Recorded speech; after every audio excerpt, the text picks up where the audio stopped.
Bëhet fjalë për një periudhë kur pejgamberi sallallahu alajhi wasallam ishte akoma në Mekë, thriste gjithsesi e promovonte Islamin, përballej me probleme nga më të ndryshme, emëruesi i të gjitha atyre mund të ishte mosbesimi ose përgënjeshtrimi nga ana e pjesës dërmuese të Kurejshitëve, dhe ata nuk rreshtnin, nuk lënin rast pa u përpjekë që ta kompromitojnë pejgamberin sallallahu alaihi wasallam, t'i gjejnë vrejtje, dhe ka ndodhur e ngjarja shumë madhështore dhe mrekullueshme e Isras dhe Mi'rajit, që e përjetoi pejgamberi sallallahu alaihi wasallam një udhëtim për një pjesë të natës, një udhëtim të mrekullueshëm në dy drejtime, në rrafshin horizontal dhe në atë vertikal, pra udhëtoi për një pjesë shumë të shkurtër të natës prej Mekës në Mesjidul Aqsa, dhe prej atje, domethënë, fluturoi, u ngrit në skajshmërinë e asaj që mund të arrijë një krijesë,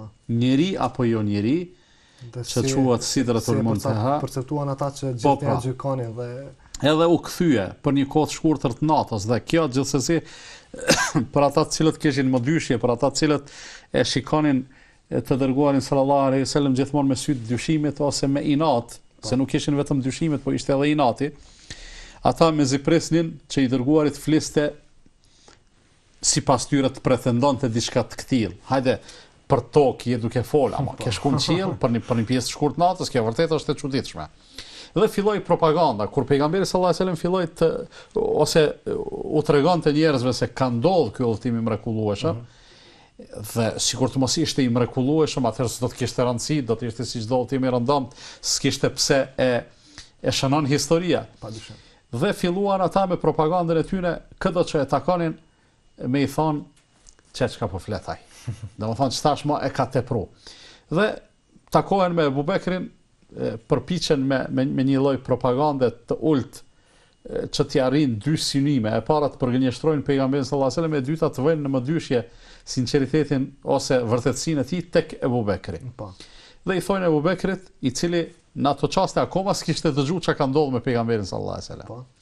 Edhe i thonë: "A ke dëgjuar çfarë flet ai shoku jot?" Thot: "Çfarë?" Thot: "Ai po pretendon se ka shkuar në qiell."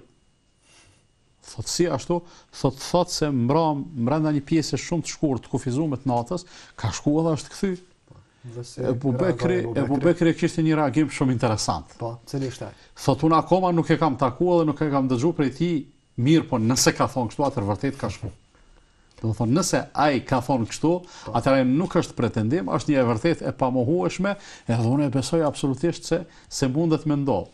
Dhe gjithsesi një kësaj lloj konfirmimi, unë mendoj se njeriu i rëndomt ndoshta nuk do të ishte në gjendje që këtë lloj provimi ta kalonte me kaq komoditet sikur Abu Bekri.